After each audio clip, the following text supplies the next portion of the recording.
I'm making a beautiful allergy-friendly chocolate brownie recipe. It is dairy-free, it's gluten-free, it's egg-free, it's sugar-free, it's preservative-free. In fact, it's full of immune-boosting healthy recipes and it tastes delicious. Both my children love it and adults as well. And it's perfect as a birthday cake as well, for school lunch boxes. It's great to freeze the recipe as well, the brownies, and thaw them later. It's a wonderful, wonderful recipe, and it just proves that you can have your cake and eat it guilt-free. So, to start, all we have to do is make the flax egg. And to do that, I'm just going to pour 3/4 of water into a bowl, and then 1/4 flax meal. So this is ground flax meal and linseed meal. It's the same thing. And I'm just going to give that a mix, and that's your egg replacer. So that's why we don't need egg in this recipe. Now that's going to look a bit runny at first, but that's going to congeal and get to like this apple sauce kind of consistency. So that's done. Now we're going to make the actual cake.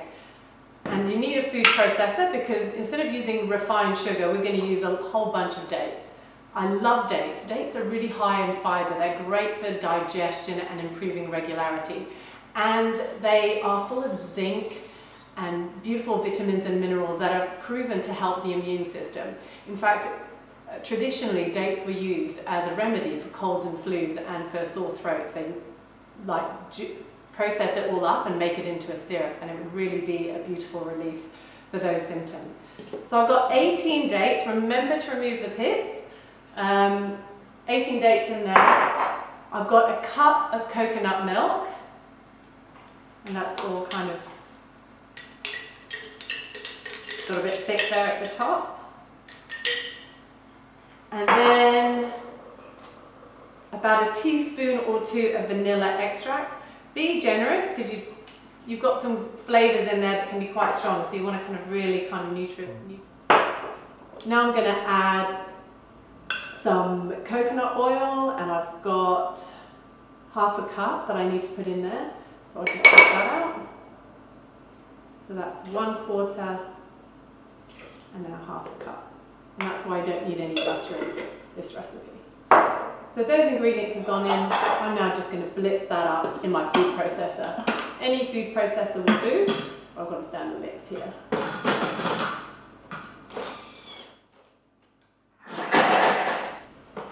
Okay, once you've blitzed that date coconut cream mixture in your food processor and it's turned into a beautiful caramel smooth paste, a bit like that, you're now ready to add the dry ingredients.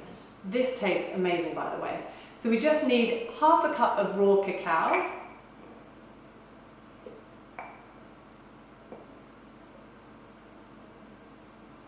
and then 3/4 cup of coconut flour. I'll just get a spoon here because that's a bit dirty. 3/4 cups.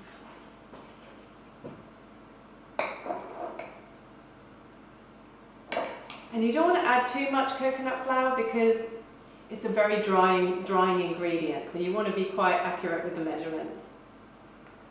Was accurate as I'm being. That's a bit too much. There we go. And then just a pinch of salt, and we're ready to blitz again.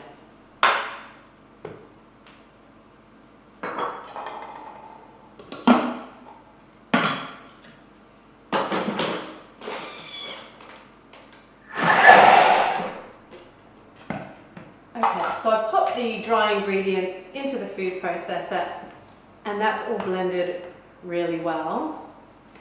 And now it's time to add the flax egg, which has now become sort of that kind of consistency. That kind of glues everything together.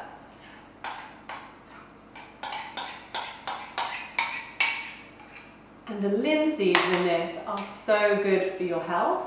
Really high in protein and fibre, lots of vitamins and minerals, so that's really awesome. And then just a teaspoon of the bicarb soda. And then you're going to give that one last blend until it's nice and smooth. It is a dry mixture, so you won't be pouring it into the tin, but kind of spooning it in. So don't be surprised about that.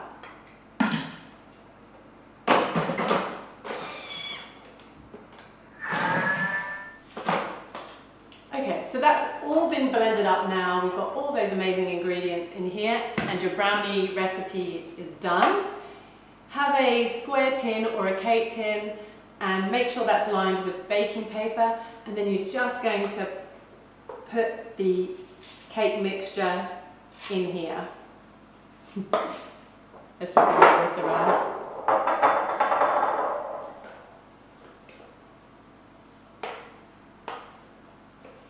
And as you can see, the mixture is very stiff, and that's fine. It's actually a really beautiful moist brownie. You'll be amazed how delicious and how gorgeous that consistency is. But as you can see, you can't pour it in. So there we go. And then all you need to do is just using your spatula, flatten it down and try and make it as smooth as you can. Because the shape that you create now is pretty much how it's going to end up looking like when it comes out of the oven. This recipe, the brownie doesn't rise. So when I do birthday cakes, I make 2 tiers. And then that way I get the height for the cake. So there we go. That's all done. Okay, so my chocolate brownie is now cooked and cooled. So I'm going to take it out of the tin. And you can, by all means, just leave the brownie like that. You don't need to ice it. However, I want to prove that if you're on a dairy-free diet and being healthy, you don't have butter, you don't have to miss out on icing, because I'm going to make some icing very quickly now and spread it over the top. And I do this for birthday parties, so I'll put icing on here, and people don't realise they're actually eating a fruit in that icing. So what goes in the icing? Some really surprising ingredients. The main one being avocado. I've got 90 grams of avocado, and I'm going to pop that in my food processor. I've then got 100 grams of sugar. I use Rapadura sugar, or you can use coconut sugar, and I just blitz that in my food processor. You need any icing sugar is fine. You can even use brown rice syrup as well for this recipe for a fructose-free option. And then I've got 40 grams of raw cacao, and I'm going to pop that in my food processor as well. I've got here 90 grams of coconut cream. Try and get the thick part of the coconut cream from the tin if you can. And this icing really sets nicely, just like a proper butter icing.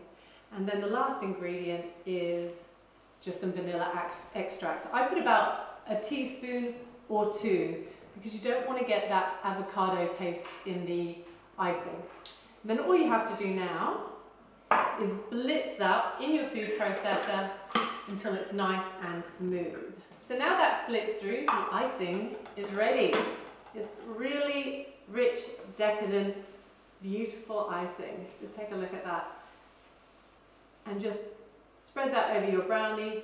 If I'm making a birthday cake, which I do for my children, I do 2 tiers of the sponge, and then I double the recipe for the icing. And then you have plenty for the middle tier and over the top and around the edges. So, there we go. And it tastes so good. Of course, before you put the icing on your cake, do taste it. Maybe add a bit more sweetener or even vanilla extract if you're getting any of that avocado flavour in there.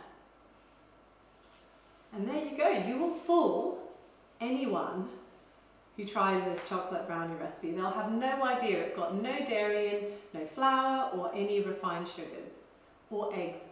So perfect allergy-friendly treat for your children. So if I can stop eating, you can just slice that up.